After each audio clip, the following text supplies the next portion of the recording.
అండి చిన్నప్పుడే తల్లి చనిపోయింది అని ఆ తండ్రి ఆ అమ్మాయిని చాలా గారాబంగా పెంచాడు. ఎంత గారాబంగా అంటే తను హోంవర్క్ సరిగా చేయలేదు అని టీచర్ మందలిస్తే వెళ్ళి ఆ టీచర్ని కోప్పడేంతగా పెంచాడు. తనకు ఏ చిన్న సమస్య వచ్చినా కూడా అది వెళ్ళి తన తండ్రికి చెప్పడం, ఆ సమస్యను ఆ తండ్రి చిటికలో సాల్వ్ చేయడం జరిగేది. ఇదే అమ్మాయికి అలవాటైంది. తనకు లైఫ్ ఎంత ఈజీగా అయిపోయింది అంటే ప్రతి చిన్న సమస్యను కూడా తనంతట తాను హ్యాండిల్ చేయలేనంతగా, ప్రతిదానికి తన తండ్రిపై ఆధారపడి అంతగా తనకు తెలియకుండా అమ్మాయి జీవితం మారిపోయింది. పెళ్ళిడుకు వచ్చిందని తండ్రి మంచి సంబంధం చూసి పెళ్లి చేశాడు. అత్తమామ, భర్త, మరిదితో పెళ్ళైన 6 నెలల వరకు ఆ అమ్మాయి సంతోషంగానే ఉంది. కానీ 6 నెలల తర్వాత అత్తతో తను మార్పు రావడం గమనించింది. ఏంటి ఆ డ్రెస్సులు వేసుకోవడం, చీర కట్టుకోవచ్చు కదా అనో, వంటలో ఉప్పు ఎక్కువైందని లేదా కారం ఎక్కువైందని, పులుపు తక్కువ అయిందని ఏదో వంకలు పెట్టడం, ప్రతి పనికి నీకు సరిగా రాదా, ఏది నీటిగా చేయవు అనడం, అలాగే నీకు మీ ఇంట్లో ఏమీ నేర్పలేదా, పొద్దెక్కి వరకు పడుకుంటావు, ఎంత బద్ధకస్తురాలువని, ఏం పనిరాని నిన్ను నా కొడుకుకి ఇచ్చి కట్టబెట్టాడు మీ నాన్న అని ఏదో విధంగా ఇలా గొనుగుతూ ఉండేది. ఆ అమ్మాయి ఈ విషయాలను విని భరించేది కాదు. తనకు ఏ సమస్య వచ్చినా తన తండ్రికి వెళ్ళి చెప్పుకునే ఆమె తన తండ్రికి ఈసారి చెప్పలేకపోయింది. దానికి కారణం తన తండ్రి తనకు పెళ్ళై ఇంటికి వచ్చేటప్పుడు చెప్పిన చివరి మాట గుర్తుకు వచ్చింది. అదేంటంటే, అత్తవారింట్లో ఏ సమస్య వచ్చినా కూడా అది ఆ ఇంటి గడప దాటకుండా అక్కడే పరిష్కరించుకో అని. ఆ అమ్మాయికి అది ఎంతో కష్టంగా మారింది. ఎందుకంటే ప్రతి చిన్న విషయానికి తన తండ్రిపై ఆధారపడి ఆమె ఇప్పుడు ఈ విషయాలను ఎవరికీ చెప్పకుండా తను ఏం చేయాలో తనకు అర్థం కాక ఒకరోజు తన భర్తకి చెప్పింది. మీ అమ్మగారితో నాకు కుదరదు, మనం వేరే వెళ్దాం. ఆమె ప్రతి చిన్నదానికి నాలో తప్పులు వెతుకుతూ ఉంది. ఆవిడకు అసలు నేనంటే ఇష్టం లేదు. నేను ఏ పని చేసినా తనకు నచ్చదు. నేను మంచిగా రెడీ అయితే తను ఓర్వదు. నేను డ్రెస్సులు వేసుకుంటే కూడా ఆమెకు ప్రాబ్లం. అసలు టోటల్గా నేనంటేనే ఆమెకు ఇష్టం లేదు. అందుకే మనం వేరే ఇంటికి వెళ్ళి ఉందాం అని చెబుతుంది. తన తండ్రిలాగే తన భర్త కూడా తన సమస్యను చిటికలో పరిష్కరిస్తాడు అని ఆమె అనుకుంది. కానీ అతను అన్నాడు, మా అమ్మ మనస్తత్వమే అంతా. ఆమె ఒక్క నీతోనే అలాగా ప్రవర్తించడం లేదు. మా తమ్ముడితో, మా నాన్నగారితో ప్రవర్తించినట్టే నీతోనే ప్రవర్తిస్తుంది. ఇప్పుడు నువ్వు కొత్తగా వచ్చావని నీ కోసమో ఆమె కోసమో ఆమెను మారమనడం నా వల్ల కాదు. అలాగని చిన్నప్పటి నుంచి పెరిగిన ఈ ఇంటిని, అమ్మ నాన్న, తమ్ముడిని వదిలి నేను నీతో పాటు నీ ఒక్కదాని కోసం వేరే ఇంటికి రాలేను. నువ్వే సర్దుకుపో, మా అమ్మను సర్దుకుపో అని నేను చెప్పలేను అని పని దగ్గర వంకలు పెట్టినప్పుడు ఇంకోసారి ఎటువంటి వంకలు పెట్టించుకోకుండా ఉండడానికి నువ్వు జాగ్రత్తగా పని చూసుకో. తను డ్రెస్సులు వేసుకోవద్దని అన్నప్పుడు నువ్వు వేసుకోకుంటే అయిపోతుంది కదా, నువ్వు చక్కగా చీరలు కట్టుకో, అప్పుడు ప్రాబ్లం సాల్వ్ అయిపోతుంది అన్నాడు భర్త. ఊహించని అతని మాటలకు తను ఎంతగానో బాధపడింది. కానీ రోజు రోజుకి తన అత్తగారితో తనకు పడడం లేదు. ఇక భర్తకు చెప్పిన లాభం లేదు అనుకుని తన తండ్రి దగ్గరకు వెళ్ళి తన బాధను అంతా చెప్పింది. అప్పుడు నాన్నగారు అడిగారు, నీకు ఇంట్లో ఎవరెవరితో ప్రాబ్లంగా ఉంది అంటే, నాకు ఎవరితోనూ ప్రాబ్లం లేదు, ఒక మా అత్తగారితో తప్ప. మా ఆయన, మామయ్య గారు, మా మరిది అందరూ మంచివాళ్ళే, నన్ను మంచిగా చూసుకుంటారు. ఒక మా అత్తకే నేను ఏం చేసినా నచ్చదు. తనకి అసలు టోటల్గా నేనంటేనే నచ్చదు. నేను ఆమె టార్చర్ని భరించలేకపోతున్నాను. ఆమె సూటిపోటి మాటలు నన్ను చాలా బాధ పెడుతున్నాయి. మీరు ఏదైనా చేయండి అని అంటుంది కూతురు. కొందరు అత్తలు అలాగే ఉంటారమ్మా, నువ్వే సర్దుకొని పో, నీ మంచితనంతో ఆమెను మార్చుకో అన్నాడు వాళ్ళ నాన్న.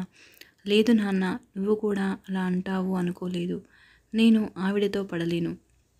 వేరే కాపురం పెడదామంటే ఆయన వినడం లేదు. నీకు చెప్తే నువ్వు ఏమీ చేయడం లేదు. అసలు నన్ను బ్రతకమంటావా చావమంటావా అని కోపంగా అడుగుతుంది. అప్పుడు ఇక తండ్రి చేసేది ఏమీ లేక, సరే ఇప్పుడు ఏం చేయమంటావో చెప్పు. ఆవిడ ఒక్కతే నీకు సమస్య అంతే. నీ లైఫ్లో లేకుంటే నువ్వు హ్యాపీగా ఉంటావా అని అడిగాడు. అవును. మా అత్త ఒక్కామెనే లేకుంటే నేను చాలా సంతోషంగా ఉంటాను. ఇక నాకు ఎటువంటి సమస్య లేదు అంటుంది. అప్పుడు వాళ్ళ నాన్న, అయితే దీనికి ఒకటే పరిష్కారం. నువ్వెళ్ళి మీ అత్తగారిని చంపేయి అంటాడు. అదేంటి నాన్న అలా అంటారు? ఆవిడను చంపేస్తే నేను జైలుకి వెళ్తాను కదా! అందరూ నన్ను తిడతారు కదా! అంటుంది. అందుకు తండ్రి, నువ్వు ఏ కత్తో తీసుకుని ఆమెను పొడిస్తే కేసు అవుతుంది. అలా కాకుండా నేను ఒక పాయిజన్ ఇస్తాను. ఆ విషాన్ని తీసుకువెళ్ళి నువ్వు ఆవిడకు పెట్టు. అయితే అన్నం తినేటప్పుడు ఒక్కో చుక్క ఒక్కో రోజుకి కలుపు. అలా నువ్వు నెల రోజులు చేస్తే ఆమె నెల రోజుల్లో చనిపోతుంది. అప్పుడు నీపై ఎవరికీ అనుమానం రాదు. ఎందుకంటే అనారోగ్య సమస్యతో ఆమె చనిపోయిందని అనుకుంటారు అని తండ్రి విషమిచ్చాడు. ఎంతో సంతోషంగా ఆ విషాన్ని తీసుకెళ్ళి నెల రోజుల తర్వాత ఎటువంటి సమస్య ఉండదు, హ్యాపీగా ఉండొచ్చు అని ఇంటికి వెళ్ళి తన అత్తగారితో ప్రేమగా మాట్లాడుతూ రోజు ఒక పూట ఆమె తినే అన్నంలో ఒక చుక్క విషాన్ని కలిపి ఆమెకు పెట్టడం ప్రారంభించింది. ఇలా 2-3 రోజులు చేయగానే వాళ్ళ అత్తగారు ఈవిడతో చాలా ప్రేమగా మాట్లాడడం చేస్తున్నారు. ఈరోజు కూర చాలా బాగా అయ్యిందమ్మా, వంట బాగా చేశావు అని మెచ్చుకుంది. అప్పుడు ఆ కోడలు ఆనందానికి అవధులు లేకుండా పోయాయి. అప్పుడు అదంతా విష ప్రభావం వలన అలా మాట్లాడుతుంది అని అనుకుంది. ఆమె ఇంకో 4-5 రోజుల తర్వాత తన భర్త ఇంటికి వచ్చాడు అని తన చేతిలోని బ్యాగు తీసుకుని తనకి నీళ్లు తీసుకొద్దామని లోపలికి వెళ్తూ ఉండగా అత్తగారు ఆ కోడల్ని ఆపి, కూర్చో కాసేపు, వచ్చాడు కదా తీసుకుంటాడులే నీ మంచినీళ్ళు, బ్యాగ్ ఎక్కడ పెడతాడులే, నా పక్కకు కూర్చో, సరదాగా మాట్లాడుతున్నాం కదా, మధ్యలో ఎందుకు లేచి వెళ్తావు అని అంది. అది విని కోడలు చాలా సంతోషంగా ఫీల్ అవుతుంది. విష ప్రభావం ఆమెలో కలుగుతుంది అని, చనిపోయే ముందు ఆమె ఇలా మంచిగా ప్రవర్తిస్తుందని. ఇలా 15 రోజులు గడిచాయి. ఇప్పుడు అత్తా కోడలు చాలా సంతోషంగా ఉన్నారు. ఒకరిపై ఒకరికి ఇప్పుడు చాలా ప్రేమాభిమానాలు ఉన్నాయి. ఈ సంతోషాన్ని వాళ్ళ నాన్నగారితో పంచుకుందామని వాళ్ళ నాన్న దగ్గరికి వెళ్ళి విషయాన్ని చెబుతుంది. అప్పుడు వాళ్ళ నాన్న అడిగాడు, ఆ విషం ఉందా ఇంకా అయిపోయిందా అని. ఆవిడ అయిపోయింది అంటుంది. అందుకు వాళ్ళ నాన్న, సరే కూర్చో, నేను వెళ్ళి విషం కొనుక్కొని వస్తాను, అది తీసుకెళ్ళి మీ అత్తగారికి పెడుదువు కానీ ఇలా ఇంకో 15 రోజులు చేశామంటే ఆవిడ చనిపోతుంది అంటాడు. అప్పుడు ఆమె అంటుంది, అసలు మీకు బుద్ధి ఉందా నాన్న? ఎవరైనా తండ్రి కూతురింటికి వస్తే అత్తను చంపమంటారా? మీరు ఇంత దారుణంగా ఎలా తయారయ్యారు? ఆవిడ ఇప్పుడు నాతో చాలా మంచిగా ఉంటుంది. ఆవిడ నేను ఇంత సంతోషంగా ఉన్నాను. నాకు అమ్మ లేదు కదా, ఆవిడలోనే నేను ఇప్పుడు అమ్మలా చూసుకుంటున్నాను. ఆమె కూడా నన్ను కూతురు కంటే ఎక్కువగా, తన కొడుకుల కంటే కూడా నాపైననే ఎక్కువ ప్రేమతో ఉంటుంది. ఇటువంటి ఆమెను నేను చంపలేను. కాబట్టి మీరు ఆ విషయాన్ని ఏమీ తీసుకురాకండి అంటుంది. అప్పుడు ఆ తండ్రి చిరునవ్వుతో చెప్తాడు, నేను ఇంతకుముందు ఇచ్చింది నీకు విషం కాదు, అది తేనె. అయితే నువ్వు ఆవిడకు భోజనం వడ్డించేటప్పుడు ఎంతో ప్రేమగా మాట్లాడావు. అలాగే ఆమెకు నువ్వు విషం పెడుతున్నావు అన్న సంగతి ఆమెకు తెలియకూడదు అని నువ్వు ముందటి కంటే ఎంతో ప్రేమగా, మర్యాదగా, మంచితనంతో నటిస్తూ ఉన్నావు. నువ్వు నటిస్తున్నా కూడా ఆవిడ మాత్రం నీది నిజమైన ప్రేమ, ఆప్యాయత అనుకుని ఆవిడ నిన్ను కూడా ఎంతో ప్రేమాభిమానాలతో చూసింది.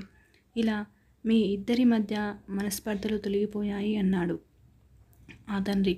ఆ కూతురు ఆ తండ్రికి ఎంతో ధన్యవాదాలు తెలుపుతుంది.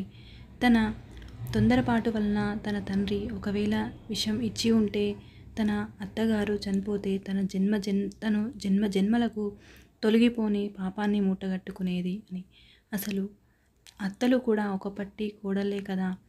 అత్త కోడలు ఎవరు సరిగ్గా లేకపోయినా కూడా ఒకరు సర్దుకుపోయి ప్రేమను చూపిస్తూ ఉంటే మరొకరు అతి తొందరలోనే మారిపోయి ఆ కుటుంబం ఎంతో సంతోషంగా ఉంటుంది. Thank you for watching.